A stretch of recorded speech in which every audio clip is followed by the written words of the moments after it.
आज हम बात करने जा रहे हैं एक ऐसे राज्य की जिसने पूरे देश को चौंका दिया है अपने आर्थिक प्रदर्शन से। जी हाँ, हम बात कर रहे हैं छत्तीसगढ़ की, जो जीएसटी राजस्व वृद्धि के मामले में भारत में नंबर 1 बन गया है।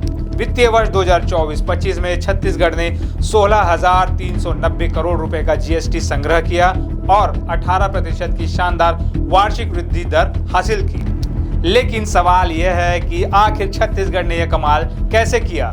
क्या बदलाव आए, क्या रणनीतियां अपनाई गई और इसका आम लोगों से क्या कनेक्शन है?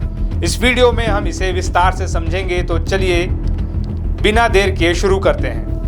नमस्कार, मैं हूं चंद्रशेखर और आप देख रहे हैं नव प्रदेश टीवी। सबसे पहले आंकड़ों पर नजर डालते हैं। वित्तीय वर्ष 2024-25 में छत्तीसगढ़ ने कुल 16,390 करोड़ रुपए का जीएसटी संग्रह किया। यह पिछले साल की तुलना में 18% ज्यादा है, जो इसे देश में सबसे आगे ले जाता है।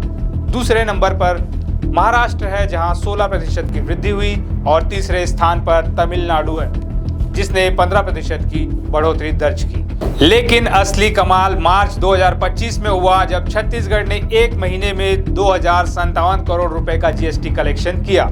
यह पिछले साल मार्च के 1,443 करोड़ रुपए से 43% अधिक है। क्या आपको पता है कि यह पहली बार है जब छत्तीसगढ़ ने एक महीने में 2,000 करोड़ रुपए से ज्यादा का जीएसटी संग्रह किया है?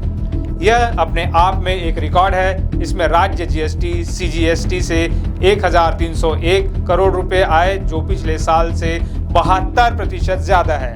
वहीं एकीकृत जीएसटी से 756 करोड़ रुपए मिले, जो 10% की बढ़ोतरी दिखाता है। ये आंकड़े सिर्फ नंबर नहीं, बल्कि एक बड़ी सफलता की कहानी है। लेकिन यह कैसे हुआ? आइए इसके पीछे की वजह जानते हैं। इस उपलब्धि का श्रेय जाता है छत्तीसगढ़ सरकार के नेतृत्व को, खासकर मुख्यमंत्री विष्णुदेव साय और वाणिज्यिक कर मंत्री ओपी चौधरी को। उनके मार्गदर्शन में वाणिज्यिक कर विभाग ने कई बड़े बदलाव किए। पहला बदलाव था जीएसटी प्रशासन को पारदर्शी और सक्रिय बनाना। पहले जहां टैक्स चोरी और फर्जी फर्मों की समस्या थी, अब वहां सख्ती और तकनीक का इस्तेमाल शुरू हुआ। उदाहरण के लिए विभाग ने 28,000 से ज्यादा व्यवसायों का भौतिक सत्यापन किया। इसमें से करीब 4,252 फर्में, यानी लगभग 15% फर्जी पाई गई। इन बोगस फर्मों को बंद करने से टैक्स चोरी पर लगाम लगी और सही कारोबारियों का भरोसा बढ़ा। इसके अलावा जो व्यापारी रिटर्न फाइल नहीं करते थे, उनकी संख्या को 15% से घटाकर 6% तक लाया गया। यह सब संभव हुआ लगातार निगरानी और व्यापारियों से संवाद के जरिए। यह सिर्फ कागजी बातें नहीं हैं, यह जमीन पर किया गया काम है, जिसने छत्तीसगढ़ को इस मुकाम तक पहुंचाया। छत्तीसगढ़ की इस सफलता में तकनीक ने भी बड़ी भूमिका निभाई। जीएसटी विभाग ने डेटा एनालिटिक्स और आर्टिफिशियल इंटेलिजेंस का इस्तेमाल करके टैक्स चोरी के 49 संभावित क्षेत्रों की पहचान की। इससे 101 करोड़ रुपए का अतिरिक्त राजस्व जुटाया गया।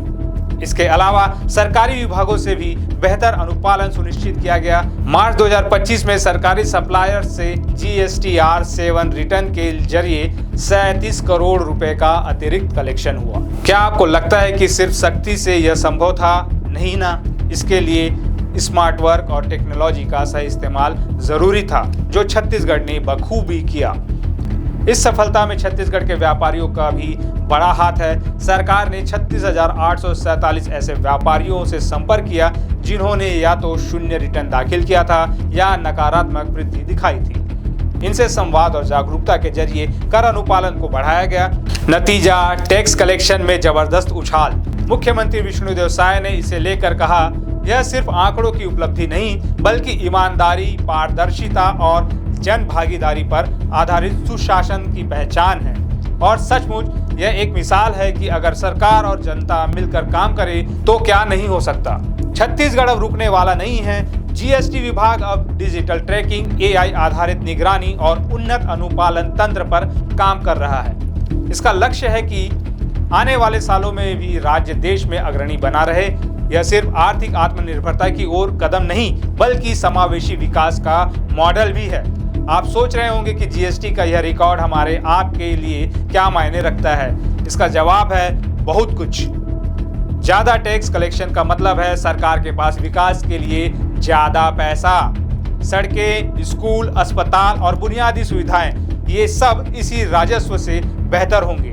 साथ ही पारदर्शी टैक्स सिस्टम से भ्रष्टाचार कम होगा और कारोबार करना आसान होगा। छत्तीसगढ़ ने दिखा दिया कि सही नेतृत्व, तकनीक और जन भागीदारी से कोई भी लक्ष्य असंभव नहीं। 18% की जीएसटी वृद्धि और 16,390 करोड़ रुपए का कलेक्शन सिर्फ एक शुरुआत है। यह वीडियो आपको कैसा लगा कमेंट में जरूर बताएं और इस चैनल को सब्सक्राइब करना ना भूलें।